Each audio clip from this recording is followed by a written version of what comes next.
సింహాన్ని ఫోటోలో చూసుంటావు, సినిమాలో చూసుంటావు, టీవీలో చూసుంటావు, లేదా బోన్లో చూసుంటావు. అలాగే టెన్నిస్ ని కోర్టులో ఆడటం చూసుంటారు, గ్రౌండ్ లో ఆడటం చూసుంటారు. కానీ గాల్లో, అది కూడా ఫ్లైట్ మీద టెన్నిస్ ఆడటం ఎప్పుడైనా చూసారా?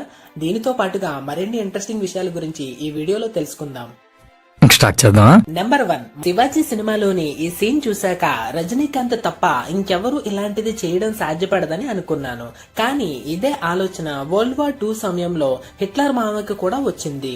అందుకే ఏదైనా వస్తువు వెనకాల దాగి ఉన్న వాళ్ళని కాల్చాలన్నా, లేదా మనం సేఫ్ పొజిషన్ లో ఉంటూ బయటికి రాకుండా ఉండి కాల్చడానికి ఈ క్రూమ్ లీఫ్ ని డిజైన్ చేశారు. క్రూమ్ లీఫ్ అంటే జర్మన్ భాషలో కర్వ్డ్ బ్యారల్ గన్ అని అర్థం. అయితే హిట్లర్ మామ ఎంత ఆలోచించి డిజైన్ చేసిన ఈ గన్ అనేది అప్పట్లో అంతగా సక్సెస్ కాలేదు. సరే తరలే, ఎన్నెన్నో అనుకుంటాం, అన్ని జరుగుతాయి ఏమిటి? నెంబర్ 2, మనుషులకి కోతులకి మధ్య సంబంధం అనేది రామాయణ కాలం నుంచి ఉంది. అయితే సౌత్ ఆఫ్రికాలోని జేమ్స్ అనే వ్యక్తి ఒక కోతిని ఉపయోగించి రైల్వే సిగ్నల్స్ ని ఆపరేట్ చేయించేవాడు. అసలు స్టోరీ ఏంటంటే, జేమ్స్ అనే వ్యక్తి రైల్వేలో సిగ్నల్ మ్యాన్ గా పనిచేస్తూ ఉండేవాడు. అయితే ఒక రోజు జరిగిన యాక్సిడెంట్ లో తన 2 కాళ్ళు పోవడంతో తనకి ఎటువంటి ఇన్కమ్ సోర్స్ అనేది లేకుండా పోయింది. కానీ ఒక రోజు మార్కెట్ లో జాక్ అనే కోతిని చూసిన జేమ్స్ కి ఒక ఆలోచన వచ్చింది. అదే విషయాన్ని తన సుపీరియర్ కి చెప్పగా అతను కూడా అంగీకరించడం జరిగింది. ఆ రోజు నుంచి ఆ కోతి సహాయంతో దాదాపుగా 9 సంవత్సరాల పాటు జేమ్స్ సిగ్నల్ మ్యాన్ గా పనిచేయడం జరిగింది. అందుకే ఇప్పటికీ కూడా ఆ కోతి యొక్క స్కల్ ని ఆల్బనీ మ్యూజియం లో ఉంచడమే కాకుండా వాళ్ళ ఇద్దరి కలయికకు గుర్తుగా ఆ స్టేషన్ దగ్గరలో ఒక గోడను కూడా కట్టడం జరిగింది. నెంబర్ 3, మన దేశంలో ఎంతమంది అడ్వెంచరస్ థింగ్స్ చేయడానికి ఇష్టపడతారో తెలియదు కానీ అమెరికాలో మాత్రం ఈ సంఖ్య చాలా ఎక్కువ ఉంటుంది.